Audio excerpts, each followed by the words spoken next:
Hello guys, welcome back to my channel BST buddies. Last class में हम लोगों ने प्रिंसिपल ऑफ मैनेजमेंट चैप्टर को बहुत अच्छे तरीके से कंप्लीट कर लिए थे। अब आज हम लोग स्टार्ट करेंगे केस बेस्ड क्वेश्चन प्रैक्टिस, जो आपके एग्जाम के लिए होने वाला है सुपर से भी ऊपर इंपॉर्टेंट। सो बिना देर के हुए हम लोग स्टार्ट करते हैं।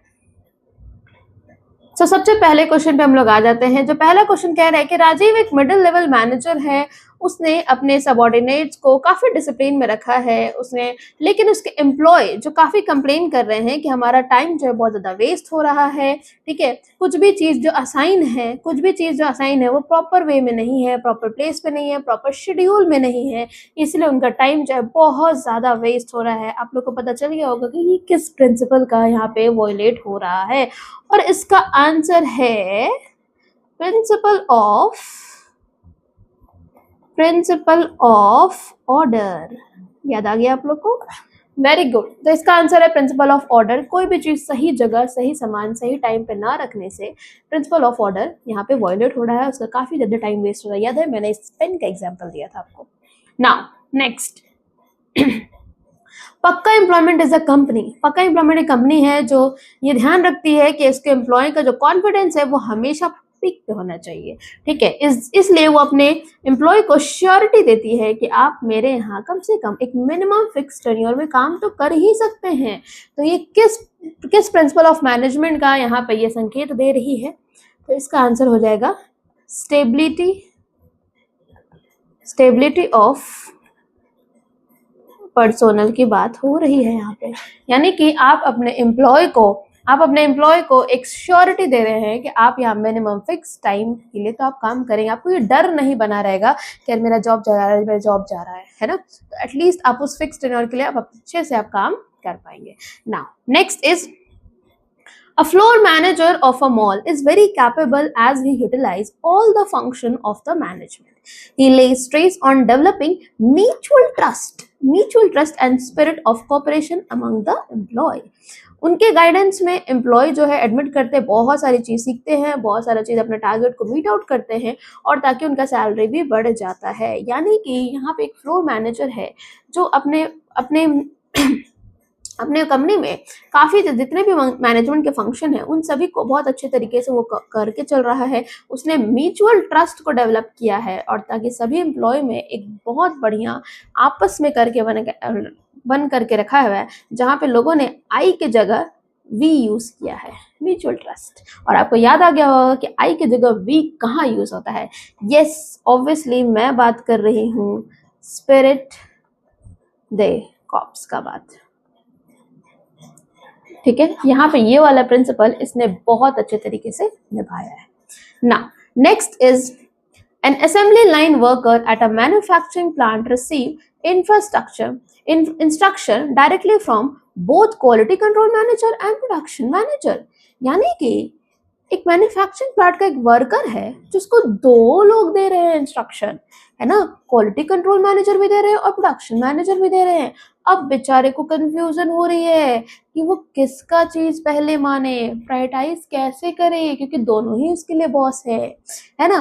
तो अब यहाँ पे अब डेडलाइन तो उसका मिस हो जाएगा, उसका प्रोडक्ट क्वालिटी भी डिक्लाइन हो जाएगा। तो यहाँ पे कौन से मैनेजमेंट का बात हो रहा है? ऑब्वियसली आप लोग का यहाँ पे बात हो रहा है unity of command.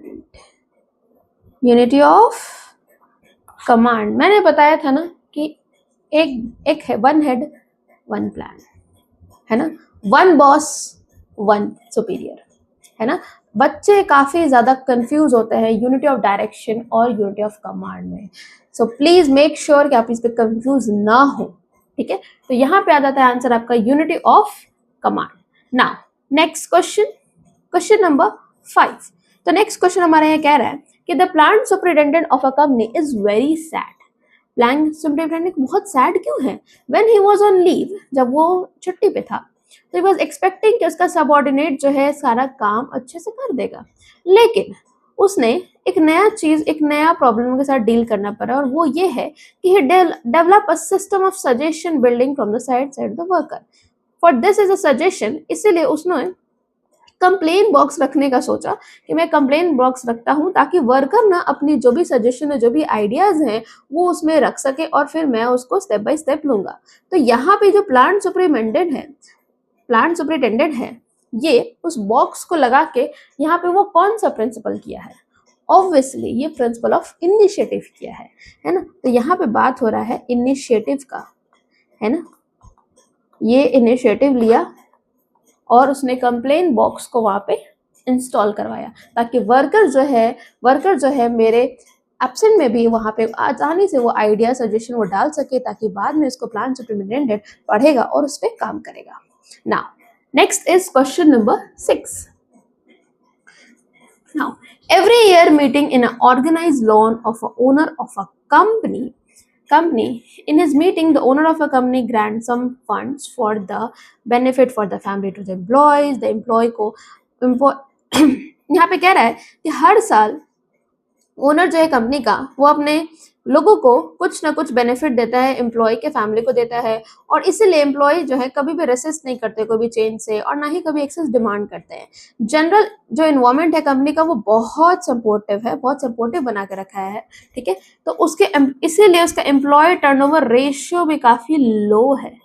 Employee turnover ratio मतलब कि आपके कंपनी से कोई जल्दी भाग नहीं रहा है, किसी को जल्दी निकाला नहीं जा रहा है, यानी कि यहाँ पे वर्कर भी बहुत ज्यादा खुश हैं और मैनेजमेंट भी बहुत अच्छे तरीके से अपना काम करके रखा है। तो विच concept of management discuss hair? तो सबसे पहली बात कि अगर वर्कर नहीं रेसिस्ट कर रहा है, ना ही एक्सेस डिमांड कर रहा है, यानी कि वो अंदर से खुश है, यानी कि यहाँ पे ये मेंटल रेवोल्यूशन का सबसे पहले ये बात हो रहा है, मेंटल रेवोल्यूशन का बात हो रहा है। एंड नाउ विच प्रिंसिपल, कौन सा प्रिंसिपल जो है बहुत इजीली फॉलो हो रहा है? तो एक और यहाँ पे प्रिंसिपल आ जाता है, ये स्टेबिलिटी ऑफ पर्सनल, है ना। उसके अंदर ये फीलिंग आ ही नहीं रहा है कि मैं यहाँ छोड़ के जाऊंगा, मैं कोई भी चेंज होगा तो मैं उसे रेसिस्ट करूंगा। ओके, ना question number next 7. Bhaktav enterprises is facing huge losses. Bhaktav को बहुत ज्यादा लॉस हो रहा है। जो ओनर है कंपनी का एमबीए पास आउट है, बस एमबीए पास आउट है। Even that many things, organisation में बहुत सारा चीज हो रहा है, जैसे कि lack of proper management. First, सबसे पहले कि यहाँ पे कोई भी स्पेसिफिक शेयरिंग ऑफ वर्क ही नहीं है, कोई एम्प्लॉय को कुछ भी करना है, डू एनीथिंग, ठीक है, इससे वेस्टेज ऑफ एफर्ट हो रहा है। Due to negligence in proper work sharing there is no कोई स्पेशलाइजेशन भी नहीं है, और किसी को कौन सा जॉब करना है वो पता ही नहीं है। आई थिंक ये क्वेश्चन कंटिन्यूड है, हाँ ये क्वेश्चन थोड़ा बड़ा था। There is no clear and fair agreement, यहाँ पे कोई क्लियर और फेयर एग्रीमेंट भी नहीं है वर्कर के और मैनेजमेंट के बीच। बहुत सारा फ्रस्ट्रेशन है वर्कर के बीच। Management has a quite often found ignore, management को भी ऐसा लगता है कि उसने कुछ बहुत इग्नोर कर रहा है, वो कुछ ही किसी का भी प्रॉमिस कोई फुलफिल कर नहीं रहा है, कोई स्ट्रिक्ट रूल्स रेगुलेशन नहीं है जो हमारे वर्कर्स को बांध के रखे। डेवलपमेंट डिपार्टमेंटल हेड जो भी है, मिडिल लेवल मैनेजर, वो भी अपने पोजीशन पे हमेशा फेवर करते हैं किसको? अपने रिलेटिव लोग को। ये कोई भी अपना जॉब जो अपने टाइम पे नहीं कर रहे हैं, यहाँ पे हमेशा वो लोग स्पेशल रिलैक्सेशन पे रहते हैं टॉप मैनेजमेंट से। इससे बहुत ज़्यादा रिसेंटमेंट हो रही है, फीलिंग हो रही है किसके बीच में? एम्प्लॉय के बारे में, जो कि अब वो लोग भी डिमांड कर रहे हैं special flavour and threatening strike, और ये डरा भी रहे हैं कि हम आने वाले टाइम में स्ट्राइक कर देंगे, ठीक है। तो उनको नहीं पसंद आया, तो काफी कुछ चल रहा है यहाँ पे। ताकि कह रहा है कि आइडेंटिफाई द 3 प्रिंसिपल। तो आप लोग बताइए कि यहाँ पे कौन सा 3 प्रिंसिपल जो है यहाँ पे वायलेट हो रहा है। तो सबसे पहले हम लोग इधर आ जाते हैं 7। यहाँ पे जो फर्स्ट पैरा में तो यहाँ पे डिवीजन ऑफ वर्क ही नहीं है ना, डिवीजन ऑफ वर्क ही नहीं है। यहाँ पे कह रहा है ना कि यहाँ पे no specific sharing of work, यहाँ पे कोई कोई भी एम्प्लॉय को कोई भी काम करने के लिए बोल दिया जा रहा है, तो यहाँ पे स्पेसिफिक डिवीजन ऑफ वर्क नहीं है ना। नेक्स्ट इज यहाँ पे कोई प्रॉमिस कोई फुलफिल नहीं कर रहा है, तो यहाँ पे डिसिप्लिन भी नहीं है, डिसिप्लिन भी नहीं है। नाउ नेक्स्ट इज यहाँ पे एक और था क्या कि आप अपने फेवर कर रहे हैं, हमेशा रिलेटिव लोग को फेवर कर रहे हैं, यानी कि आप कर रहे हैं subordination of individual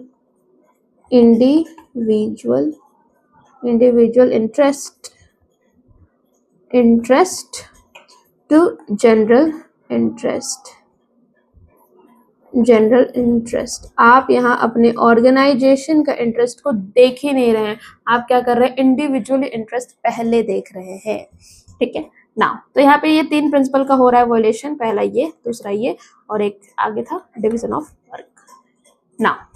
तो देख रहे हैं क्वेश्चन को, अगर आप लोग लाइन बाय लाइन पढ़िएगा तो आप लोग सिंपली ये डिफाइन कर पाइएगा, देख पाइएगा कि कौन से लाइन से किस प्रिंसिपल ऑफ मैनेजमेंट, कौन से मैनेजमेंट का प्रिंसिपल वॉयलेट हो रहा है, ये आप लोग आइडेंटिफाई बहुत आसान तरीके से कर सकते हैं। सो आई ऑलवेज प्रेफर कि आप लोग एग्जाम में लाइन बाय लाइन पढ़े आराम से पेंसिल लेके, ठीक है। और जो भी आपको लगे कि हाँ ये किसी कनेक्टेड है तो प्लीज उसको अंडरलाइन कीजिए at that time. Okay, now next is question number 8। Ramesh is a owner of printing press. Okay, यहाँ पे ऑर्गेनाइजेशन का साइज जो है काफी बढ़ रहा है धीरे से, बहुत सारे एम्प्लॉय हैं जो कि इस ऑर्गेनाइजेशन में काम करते हैं, ऑर्गेनाइजेशन काफी अच्छा है, बहुत सारा रेपुटेशन है मार्केट में, लेकिन when it comes to making key, लेकिन जब ये बात आता है की डिसीजन पे, तो यहाँ पे जितना भी होता है वो सब ऑर्गेनाइजेशन जो है अपने आप ही ले रहे हैं। ही नेवर कंसिडर्ड, वो कभी कंसिडर ही नहीं कर रहा है उसके सबऑर्डिनेट्स के बात को, चाहे ऑर्गेनाइजेशन कितना भी बड़ा हो जाए। मैंने आपको बताया था ना कि हमेशा हमेशा टॉप लेवल को नीचे वाले लेवल से, हर लेवल को, फोरमैन से, वर्कर से, सब से हमेशा इन लोग का एम्प्लॉय सजेशन आइडिया को वेलकम करना चाहिए, क्योंकि वही लोग हैं जो लास्ट लोगों से कनेक्टेड होते हैं, तो उनको पता होता है कि लोग क्या डिमांड कर रहे हैं, क्या सजेशन है, क्या टेस्ट एंड प्रेफरेंस है। तो ये प्रिंसिपल कौन सा वॉयलेट कर रहे हैं, तो इन्होंने एक चीज को कर रहे हैं, दैट इज centralization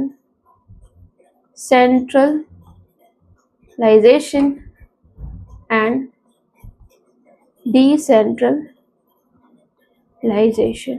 मैंने आपको पढ़ाया था कि सेंट्रलाइजेशन एंड डिसेंट्रलाइजेशन के बीच में कोऑर्डिनेशन होना चाहिए, बैलेंस होना चाहिए।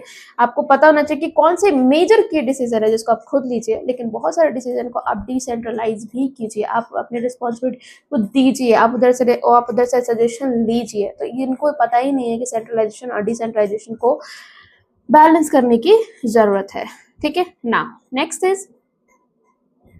Is we are the best public school. हम लोग बहुत अच्छे स्कूल हैं जो डिसिप्लिन ऑर्गेनाइजेशन चलाते हैं, हमेशा वेल डिफाइंड रूल्स रेगुलेशन है, विथ पैसेज ऑफ टाइम में मैनेजमेंट जो है फाइंड आउट करता है कि प्रॉपर रूल्स एंड रेगुलेशन हो रहा है, students and teacher result, the school improve कर रहा है। तो कौन सा नेचर ऑफ मैनेजमेंट है जो हाईलाइटेड है, तो ये यहाँ पे बात कर रहा है कि पहले कुछ भी well defined rules and regulation नहीं था, वो लैक कर रही थी, है ना, वो लैक कर रही थी, लेकिन धीरे धीरे विथ पैसेज ऑफ टाइम धीरे धीरे मैनेजमेंट में अपने प्रॉपर रूल्स रेगुलेशन सब कुछ बना दिया, अपने स्कूल का रिजल्ट भी आ गया, टीचर का रिजल्ट आ गया, बच्चों का रिजल्ट, सब कुछ बहुत अच्छा हो रहा है। इट मीन्स यहाँ पे बात हो रहा है कि प्रिंसिपल ऑफ मैनेजमेंट जो है, principle of management are formed by practice and experimentation। जब तक आप करोगे नहीं तब तक सीखोगे कैसे। तो ये बता रहे हैं कि प्रिंसिपल ऑफ मैनेजमेंट जो है ऐसे नहीं, ये बार बार प्रैक्टिस, बार बार एक्सपेरिमेंट करके ये चीज इतनी अच्छी क्वालिटी आई है ना। तो प्रिंसिपल ऑफ मैनेजमेंट जो फॉर्म हुआ है वो हमारा प्रैक्टिस और एक्सपेरिमेंटेशन के हिसाब से हुआ है। Now question number 10, principle of Taylor and mutually complementary. Principle जो टेलर और फ्यूल का जो म्यूचुअली कॉम्प्लीमेंट्री है, एक बिलीव करते हैं मैनेजमेंट शुड साइंटिफिक सेलेक्ट, एक बोलते हैं कि मैनेजमेंट जो है जितने भी लोगों साइंटिफिक सेलेक्ट करना चाहिए, जो पर्सन को जो आता है उसको, जो उसका फिजिकल और इंटेलेक्चुअल कैपेबिलिटी को सूट करता है आप उसी को दो, ताकि चीजें स्पेशलाइज हो सके। और दूसरा ये बोलते हैं कि हर काम को करने के लिए मोर एफिशिएंटली और मोर इफेक्टिवली करने के लिए उसको डिवाइड होना चाहिए स्पेशलाइज्ड टास्क में। तो कुछ नहीं, आपको यहाँ पे कुछ बताना नहीं है, यहाँ पे आइडेंटिफाई एंड एक्सप्लेन करना है। आपको 2 प्रिंसिपल है यहाँ पे जिसको आपको एक्सप्लेन करना है, तो सिंपली आप आंसर में एक्सप्लेन कर दो पहला कि each and every person to his work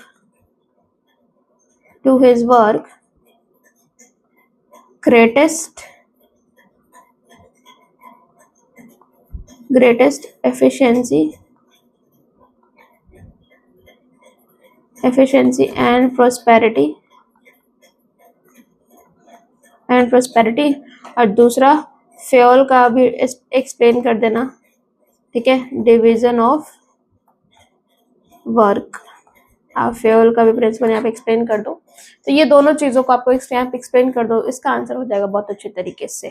now next is last question हमारा है कि XYZ इंडस्ट्री है जो नोटिस करता है कि वर्कर जो हमारे धीरे धीरे लेस प्रोडक्टिव होते जा रहे हैं continuously for the long hour. क्यों? क्योंकि इसीलिए मैनेजमेंट ने इंट्रोड्यूस किया एक शॉर्ट रेस्ट, बीच में इंट्रोड्यूस किया शॉर्ट रेस्ट इंटरवल होना चाहिए प्रॉपर वर्क शेड्यूल के बीच में। अब वर्कर जो है ज्यादा एनर्जी और प्रोडक्शन हमारा इंक्रीज हो रहा है। जाहिर सी बात है कि अगर आप इतने लंबे आवर्स में काम कर रहे हो तो बीच में वर्कर्स को दो आप थोड़ा सा रेस्ट, ताकि वो रीगेन कर पाए अपना एनर्जी और उसी स्टैमिना के साथ फिर से वो लोग काम कर सके, ताकि आपका प्रोडक्शन भी हैम्पर ना हो और आपका प्रोडक्शन क्वालिटी सब कुछ अच्छा होते रहे, ठीक है। तो इसको यहाँ पे कौन सा साइंटिफिक मैनेजमेंट टेलर का यूज हुआ है? तो यहाँ पे टेलर का यूज हुआ है फटीग स्टडी का बात कर रहा है। किसका बात कर रहा है? फटीग स्टडी का बात हो रहा है कि आप अपने एम्प्लॉय को दो बीच में रेस्ट। सो आई होप कि आप लोग को आ गया होगा सारा के सारा केस स्टडी क्वेश्चन। मेरे साथ आप लोगों ने किया होगा प्रैक्टिस।